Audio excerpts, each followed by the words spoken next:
Hello viewers, আসসালামু আলাইকুম। আপনারা সবাই কেমন আছেন? আলহামদুলিল্লাহ আমরা সবাই ভালো আছি। নেহারি রান্না করব, তার জন্য এই যে গরু পায়া নিয়েছি।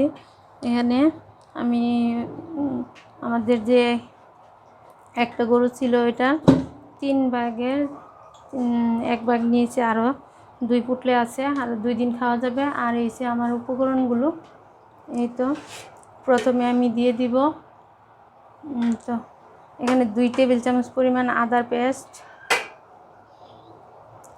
2 টেবিল চামচ পরিমাণ রসুনের পেস্ট, আর পেঁয়াজ পিষে নিয়েছি প্রায় এখানে 1 কাপেরও বেশি। তারপরে এই যে হলুদের গুঁড়া দিব 1 টিস্পুন,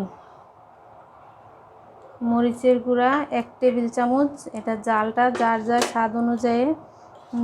ধনিয়ার গুঁড়া 1 টেবিল চামচ,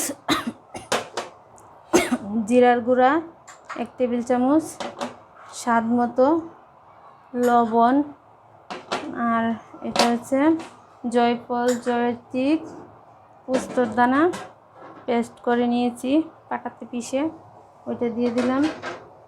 আর এখানে দিব কিছু তেজপাতা 4-5টা, আর 4-5টা লং, তারপর এলাচ, দারচিনি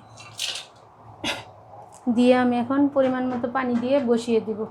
আর এটাকে আমি 2 ঘন্টার মতো জাল করব প্রায় আস্তে আস্তে। চুলাটা প্রথম বলক আসলে তারপরে আমি আস্তে আস্তে এটাকে জাল করে নিব।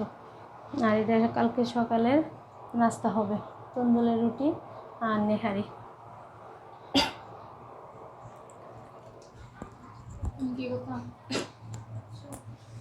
এই তো পরিমাণ মতো পানি দিয়ে দিব এখন। এই তো 1 কাপ পরিমাণে রান্নার তেল দিয়ে দিলাম, নেহারিটা বসাই দিলাম পরিমাণ মতো পানি দিয়ে। আর আমি এভাবেই রান্না করি। তো আমার সব কিছু দেওয়া শেষ, এখন আমি এটাকে ডেকে প্রায় আধা ঘন্টার মতো রান্না করব। তারপরে চুলার আঁচটা কমিয়ে আস্তে আস্তে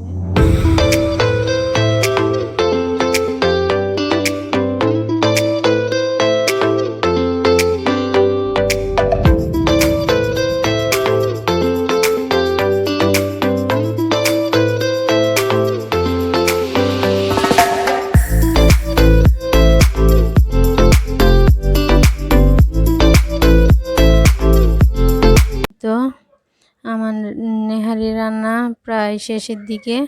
এখন আমি দিয়ে দিব এখানে 1 টেবিল চামচ পরিমাণ গরম মশলার পাউডার, আর দিব 1 টেবিল চামচ পরিমাণ টালা জিরার পাউডার, আর দিব কিছু কাঁচামরিচ দিয়ে আমি এটাকে আরও 10-15 মিনিটের মতো রান্না করব। রান্না করে আমি এটাকে উঠিয়ে ফেলবো, আর আমি আপনাদের সাথে পরিবেশন করে এটা শেয়ার করব।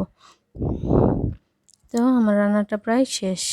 আপনাদের যদি ভিডিওটা ভালো লেগে থাকে তাহলে like, comment, share and subscribe করবেন। পাশে থাকা বেল বাটনটি ক্লিক করবেন। আল্লাহ হাফেজ, আজকের মতো বিদায়।